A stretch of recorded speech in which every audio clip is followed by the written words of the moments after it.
Hi guys, welcome back to my channel and to a brand new video. Today we're filming a book haul. If you don't know me, hi, I'm Brooke and I have an addiction to buying books, even though right now I'm not reading books. So that is how we've ended up with most of these unread books on my shelf. And now I'm about to show you some more.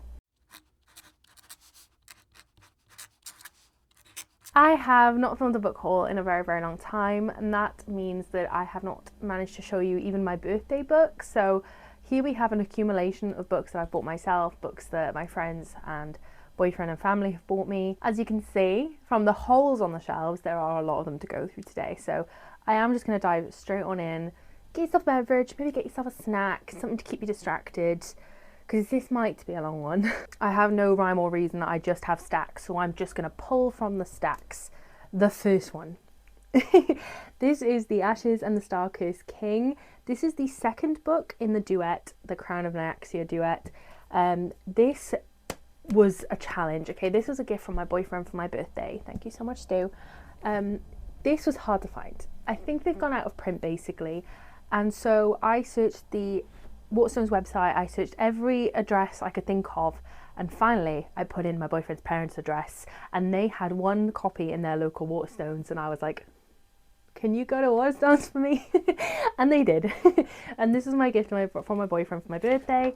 It is obviously got the most beautiful under dust jacket art.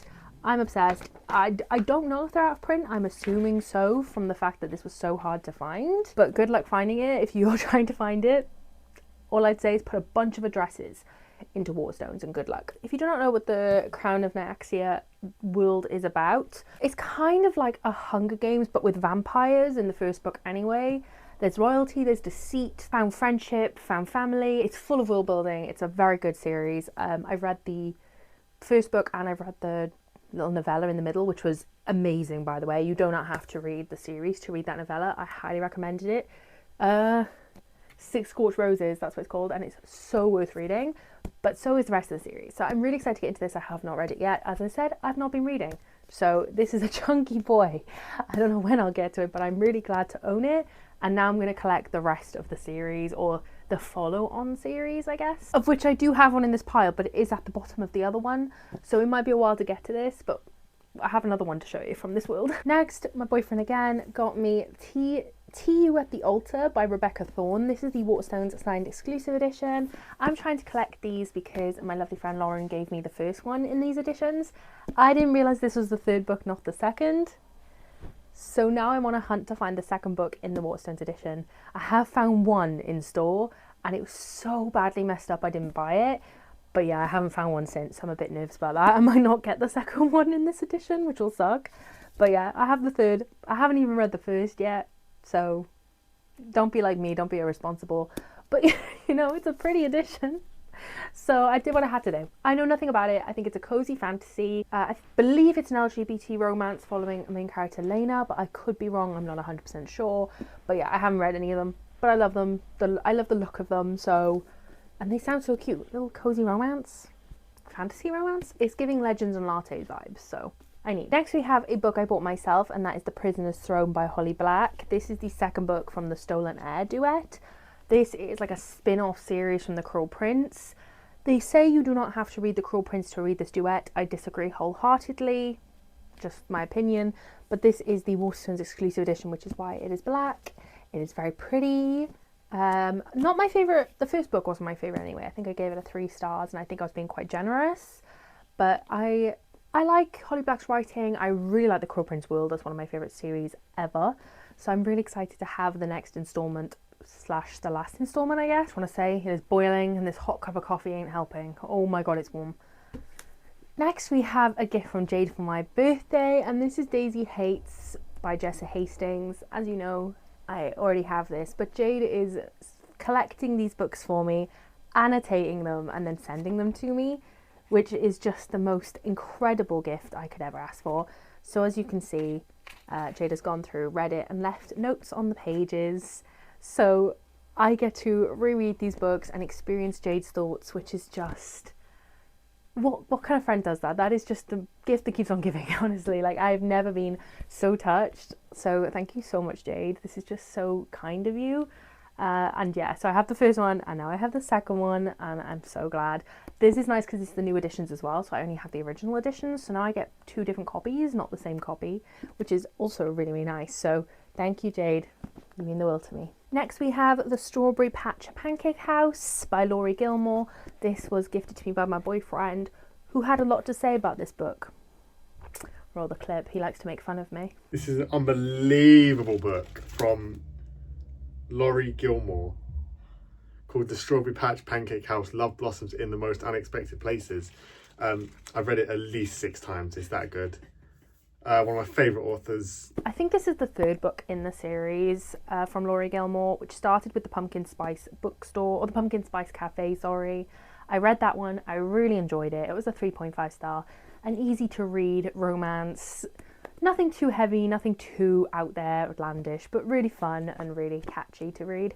Very entertaining. And the works had these beautiful editions available, so I picked this up as part of one of my books that he was like, grab whatever you want for your birthday. This was one of them, and I'm really excited. The cover is stunning. I still have to read the Cinnamon Bun Bookstore before I can read this, but I just need to get back into romance, back into reading, and it'll all happen eventually. Speaking of the Cinnamon Bun Bookstore, I think that's in these piles. It is. This is from Kira, I believe, for my birthday. There is every chance that this was Christmas, and I've shown you twice, but I don't think so. I think this was my birthday. So thank you so much, Kira. As I've just told you about the series, I will not put you through it again, but this is the 2nd book. I love the vibes of these stories. I need to pick up the winter season one to complete my collection, because I think that's all of them. Yeah, the Christmas Tree Farm. These are just so cute, like honestly so adorable. I'm obsessed. I cannot wait to read them. So thank you so much, Kira. Oh my god, there's too much hair on this head for heat, honestly. The next book is Death at Morning House by Maureen Johnson, and this was gifted to me by the lovely Lauren. Me and Lauren, we buddy read all the Truly Devious books together, so this is very fitting of a gift from Lauren, and one I've actually read. Even in my slump, nothing could stop me reading Maureen Johnson. And I read this in one day. It put me in such a reading mood. I actually read 2 more books that day, 2.5. I actually read 3.5 books in a day, which when I've only read 17 books this year, that's crazy. I owe it all to Maureen Johnson. This is pretty much Truly Devious rewritten. We follow Marlowe, who goes to this house to give tours about this family who had like a lot of disasters and suicides, which was really, really hard for them, and they moved. So people like to tour the house. Crime chasers like to see the spot in which one of the children passed. And so yeah, Marlowe is there giving tours, and we see that there is not only a past mystery to unsolve, but also a present. And if you don't like Truly Devious, you ain't gonna like this one. It's pretty much a copy. It's a carbon copy. But if you like Truly Devious enough to reread it again, this is just giving it to you again with some different names, and I am perfectly okay with that, because I will reread Truly Devious to the end of time. So I am absolutely ecstatic with this. I loved it. I think I gave it a 5 stars. It was so good. Thank you, Lauren. The perfect gift. Next we have The Baby Dragon Cafe by A.T. Qureshi. I was gifted this by my boyfriend's parents, so thank you to them. Not that they're watching this, and if they are, I'd be dying of mortification. This is just basically about a woman who opens a bookstore for people with pet dragons. Need I say more? Does that not sound like the cutest book you've ever read? I'm sure it's not very deep. I'm sure it's just very surface level and fun, but I cannot wait. I don't even know what genre this is. I don't know if it's a romance. Oh yes, local heartthrob Aidan is a gardener. It's just a romance. It sounds like it's going to be so cute. And I think this is going to be perfect for the autumn time, so hopefully I can get a bit of motivation to read by then. Next from Lauren, we have Lost Souls Beat Under a Full Moon by Mizuki Tsushimura. This is the sequel to The Lonely Castle in the Mirror, which was one of my favourite books I've ever read. It was so beautifully written, it was so intriguing, so capturing. Not too much plot, mostly character driven, but also mystical and beautiful. And so I don't know what this is about. I have not read it. I don't know if it's just another book from the same author or if it is an actual sequel. I'm saying sequel, but I don't think it is actually. But all I know is whatever they've written, I will read, because that was stunning, and I can see why Lauren told me to read that book so many times, and I'm due a reread for sure. But I cannot wait to read this. Thank you so much, Lauren. I love that Lauren always gives me books that we've either like read the author together, or we've enjoy together, we have similar passions for. Like, Lauren's books and gifts are always so thoughtful, and it means the world to me. So thank you so much, Lauren. I love you. Speaking of Lauren, this was not a birthday gift. This was just turned up at my door the other day, and it is Haunting of Rookwood House by Darcy Coates. You may know Darcy Coates is one of my favourite authors. As I just said, Lauren gives me gifts from people we both love, and me and Lauren absolutely adore Darcy Coates. And so the fact that I had no Darcy Coates left to read, and Lauren has given me some gorgeous novels to read, I'm so excited. Thank you. For any of you who don't know, Darcy Coates is probably one of my favourite authors of all time. She has inspired me not only to read more haunted house novels, but also to write my own. Like, it is so heavily inspired by Darcy Coates and the books I've read from her, and so the fact that I get to read more, stunning. And I need to collect them all. I'm just trying to pace myself, because I'm like, if I binge them all, there's nothing left. And every time Darcy Coates releases a new book, it's not a haunting house novel at the moment, so I'm scared. I'm nervous that she won't go back. So for now, I'm slowly making my way through, and this will be in my next one. It sounds so good. Basically, this guy called Guy, this guy finds the deed in his past mother's house to a crumbling house that he lives in while he renovates, but a ghost is not so happy that he is there and makes sure that he cannot leave. Simple premise. I'm sure it's going to be very well written, and I cannot wait. Another one I picked up is Leigh Bardugo's The Familiar. This is the Waterstones exclusive edition. I have heard very mixed things about this. And Leigh Bardugo has not been my favourite, I'll admit. Like, there's been a lot of misses for Leigh Bardugo, but I'm hoping this is going to be a hit. But I have seen more bad than good.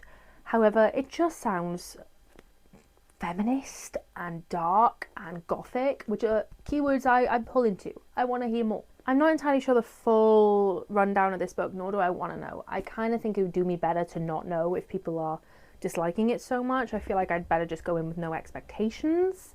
But yeah, I'm really intrigued. I think the cover is art, and yeah, excited and nervous for this one. Another one I picked up is Annie Bot by Sierra Greer. I am absolutely fascinated with the technological advances that AI is bringing to the society and the world, and terrified of it as well, despite the fact that I had a lot of hate comments on my ChatGPT video. I was called a lot of poor negative names, including brain rot, as if I didn't have a discussion about AI at the beginning. That's kind of the point. That was kind of the point of the video, but you know, getting bitter, don't mind me. I am actually really intrigued by the use of AI and how it's going to affect society in the long run and the future. And this book is following a girlfriend who is actually a robot and does everything perfectly for her man. And then she kind of builds a consciousness and begins to realise she doesn't want to be with Doug. She doesn't want to be with her boyfriend. She hates him, but she's stuck. But could she live without him? Does she need him? I'm just intrigued. AI growing a consciousness may sound dumb to us now, but I'm not convinced that's going to be an impossibility forever. So I want to read this. I really, really do. And it's short and it's sweet.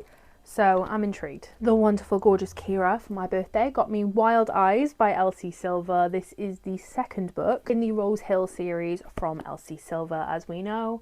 I love Elsie Silver on here. You can see her down there. She's got her own corner. I haven't even started this Rose Hill series, but I am very, very excited to do so. I'm trying to decide between reading the Gold Rush series or the Rose Hill series first, because obviously the Gold Rush was published first and these aren't finished. But do you have any recommendations down below? If you've read these and you think there's a way you should read these, do let me know. I'd be very, very pleased to hear your thoughts. Soon you might be watching a puddle on the floor because it's unbearable in here. Next, from my wonderful boyfriend, I got The Favourites by Lane Fargo. This is a signed copy. I think we picked it up in Foyles. So maybe a Waterstones exclusive? Is Foyles owned by Waterstones? I'm not sure. I've heard such mixed things, and to be honest, the premise is not appealing to me.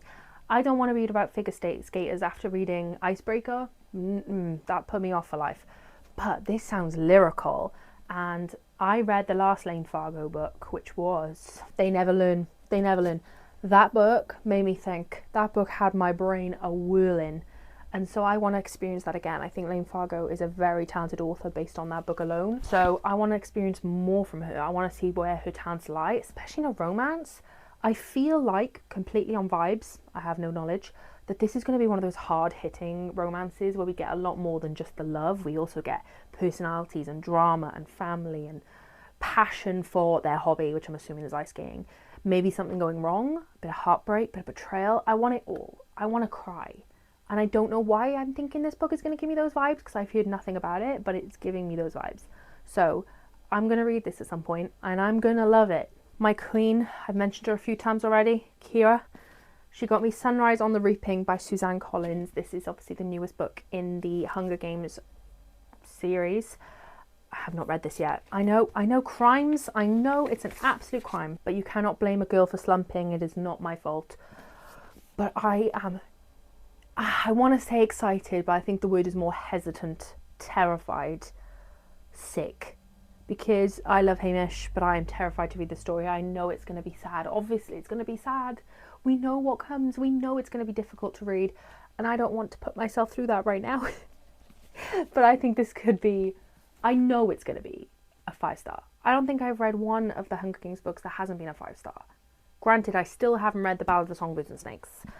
I don't even own The Ballad of Songbirds and Snakes. Wait, do I? I do. I take it back. I own it. It's right there. I own it. I have not read it. I've not read it. I've watched the movie. I know, blasphemy. The series is so good. Suzanne Collins is impeccable. And I know that she said that she would not release another book unless there was societal and political topics to discuss within her books. And then she released this. So what societal topics are in this book? Give it to me. I need it now. I want nothing more than to criticize society. So straight in my basket. Or straight in Kira's basket. Thank you very much, Kira. I told you this was coming. I told you. I picked up Slaying the Vampire Conqueror. This is the Waterstone signed exclusive edition. I had to do it. I had to do it. After seeing the struggle of picking up Ashes of a Star-Cursed King, I saw this and I said, give it to me. Granted, there was about 40 in a stack in London, but I said, give it to me now. And I have it now. And I'm very happy. It says a Crown of Nyaxia novel, but I think it's a spin-off series. I don't want to read too much because obviously I have not read the second book. It says a standalone fantasy romance set in the world of the Crowns of Nyaxia series. I'm intrigued. I want to see what's going on. I really, really enjoyed the first 2 books I read from this author, and I'm sure she will continue to please me. I picked up in the new little place that I live, there is a gorgeous little store called the Book Nook, and it's really small and little, and I picked up a new book. Pretty, and I'm going to be honest. Do I know what's inside? No, but I know what's on the outside, and that's all that matters. So, the cover art is giving me life. It says, what the years have buried is about to be exposed. And I think it's a World War II story, which isn't very me, I'll admit. I'm not a World War II girly. Actually, I literally despise World War II books, and it almost made me put this book down. But it sounds really, really interesting. I think it is a ghost story, I think. I'm not 100% sure. But it says, both unsettling and evocative, deeply atmospheric and brilliantly engaging, The Unrecovered is an unforgettable historical debut inspired by a real-life legend and marks the arrival of a new outstanding talent. I just thought I'd give it a go. I've never heard anyone talk about this book. I've never heard anyone talk about this author. But I'm down to give you a go. I'm here for it. We have 2 Evernight books next. This one is The Library at Hellebore by Cassandra Core. It's very frightening looking. Let me show you some of the details upon this. It is, of course, signed, has a lovely end page. We couldn't have put it in the middle of the page. Very freaky. Very creepy. I know nothing about what this is about. I don't read my Evernight synopses very often, I'll be honest. It says, it's a technical institute for the gifted in the Premier Academy for the dangerously powerful, the Antichrists and the Ragnaroks, the World Eater and the Apocalypse Makers. So, I get to read about the devil going to school, I guess. Can't wait. And the other Evernight edition is The Staircase into the Woods by Chuck Wendig. I have read a Chuck Wendig before, and I can't remember what it's called, but it's like a haunted house one or something. I DNF'd it. I did not like it at all, so... Oh, Stranger Things vibes. I have no hopes for this, I'm going to be honest. The hopes are low. However, this is one of the prettiest books I've ever seen. This naked hardback is giving. The cover, not so much. But it says, a group of friends investigates the mystery of a strange staircase in the woods in this memorizing horror novel. Giving Stranger Things. I want to know what the staircase in the woods is doing and why it's there. I can't wait. Honestly, I mean, I have no hopes, absolutely zero hopes. If I DNF it in the first 50 pages, I wouldn't be surprised. But I do really want to know where the staircase in the middle of the woods is coming from, you get me? And we're back with my gorgeous Lauren, who got me We Used to Live Here by Marcus Cleworth. It says, young couple Charlie and Eve can't believe their killer deal they got on the old house in a beautiful yet remote neighbourhood nestled deep in the mountains. One day a man knocks on the door. He claims to have lived in the house years before and asks if he can show his family around. People pleased to a fault. Eve lets them in.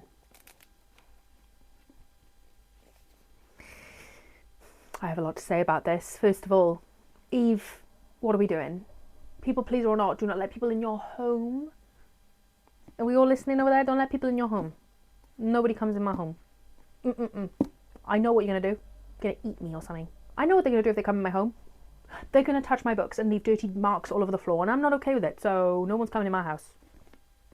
I hope that doesn't happen to her. Dirty footprints are the worst. Next, my boyfriend picked up for me Our Infinite Fates by Laura Stephen. He's so cute, by the way. I didn't even tell him I wanted this. He just picked it up. I didn't even hear about this. But he's so cute. Evelyn has lived countless lives, and in every single one, she's been killed before her 18th birthday. But in her present life, her little sister needs her in order to stay alive.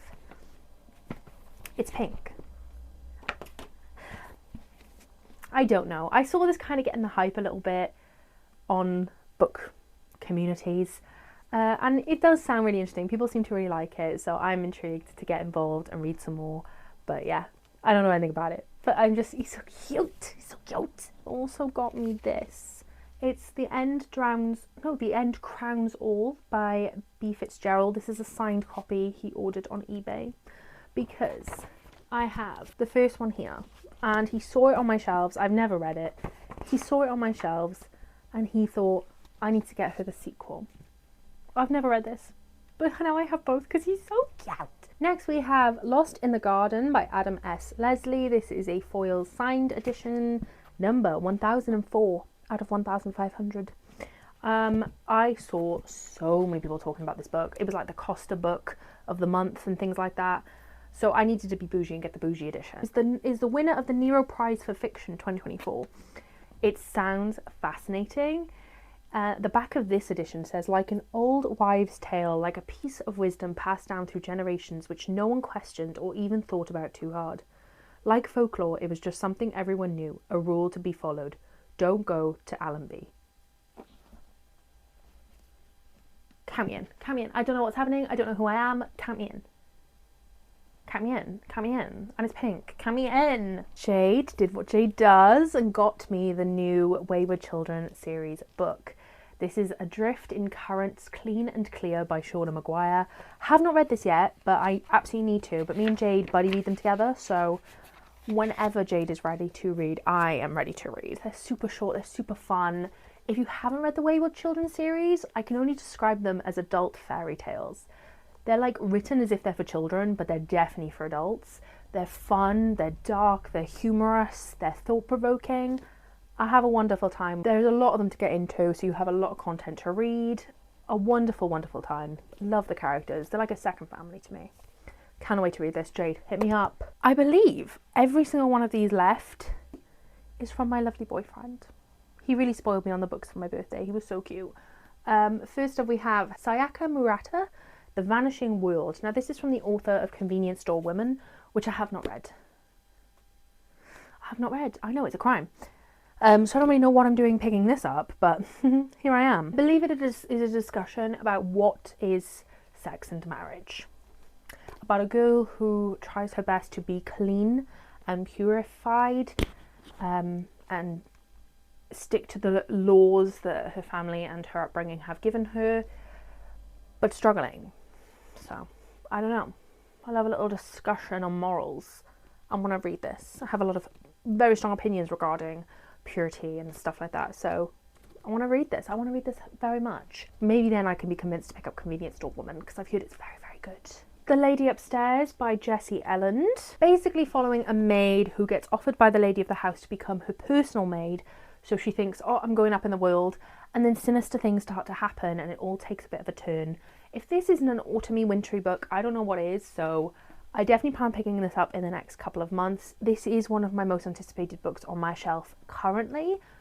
And the cover's beautiful, which gives me a lot of hope for picking it up. If you've read this, because I don't know anybody who's read this, except I think Lauren might have. Let me know your thoughts. I want to hear them all. Next we have award for the most iconic beautiful cover ever, and that is Soft Core by Brittany Noel. This is giving 80s magazine. Oh, this cover giving me life, honestly, giving me life. And I'll be honest, I had to hunt for a book to get because I really wanted the Hatchard's bag. It's on my makeup table. It's a beautiful bag. I think the main character is called Baby. She works at a strip club and her boyfriend Dino goes missing one day and she doesn't know what to do, how to stay afloat. I think she then goes on this mission to find Dino in like the underground world, you know, clubs and dark gangsters and things. I don't know much, but I just know that the cover is everything. So does it really matter what's inside? No. And the last and final book for this very long video is I Want to Go Home, But I'm Already There by Roisin Lanigan. Again, I've heard some beautiful things about this. I'm really getting into literary fiction the older I get. It's just really appealing to me, and this one sounds very good. It's about this woman who has just moved in with her boyfriend to a new house. The world is perfect, life is perfect, everything should be great, but she can't help but notice things are wrong with this flat. Fruit's not going off as much, there's cracks in the wall, and she's just a bit confused. And I think this is going to be a great discussion on not being happy in life, being in the wrong place, and finding issues when you know you're not on the right path. I assume what will happen is she'll realise she's not happy in her relationship, and all of this was just an accumulation of uncomfortability and unsatisfaction within her life. And I'm really, really intrigued to read this, see what happens. I've already built so many opinions based on just the synopsis of this book, so I really want to see what actually goes into this and how thought-provoking this will be. Those are all the books I have received lately or bought lately or anything. Thank you so much to my delightful, gorgeous friends who have been so kind as to give me books for my birthday, or like Lauren giving me a pick-me-up treat. It means the world to me. And also thank you to you guys for watching, especially if you made it this far. This was a long one. I really appreciate you being here, and I shall see you in the next one. Bye!